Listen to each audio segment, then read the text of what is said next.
مجھے طلاق کے وہم ہوتے تھے. ایک دن میں نے اپنے شوہر سے پوچھا کہیں ہماری طلاق تو نہیں ہو گئی؟ تو انہوں نے کہا کہ ہاں ہو گئی ہے. تم یہی سننا چاہتی ہو نا؟ حالانکہ انہوں نے طلاق کا لفظ استعمال نہیں کیا تھا. تو کیا ہماری طلاق واقع ہو گئی ہے؟ اگر بالکل واضح قرینہ ہے 100%، 100% آپ کو یقین ہے کہ یہ جملہ انہوں نے تنزیہ کہا ہے کہ وہمی عورت کو انسان کا بچہ بنانے کے لیے، اور شوہر کو بار بار تنگ کر رہی ہیں، آپ کو یقین ہے 100%، اور شوہر بھی قسم اٹھا کے بولتا ہے کہ میرا مقصد طنز تھا، تو پھر طلاق نہیں ہوئی ہے. لیکن نارملی اگر کوئی شخص کہتا ہے نا ہاں طلاق ہو گئی ہے، تو یہ اقرار طلاق ہے، اور اس اقرار طلاق سے بھی طلاق واقع ہو جاتی ہے. اس میں یہی سمجھا جائے گا کہ یہ طلاق دے چکا ہے. لیکن یہاں واضح قرینہ ہے کہ بیوی وہمی ہے اور تنگ کر رہی ہے شوہر کو.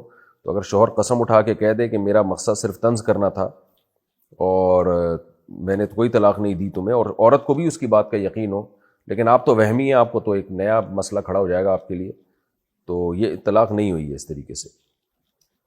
باقی وہم کا علاج کریں، یہ چھوڑ دیں. یہ وہمی لوگوں کی زندگی بڑی برباد ہوتی ہے.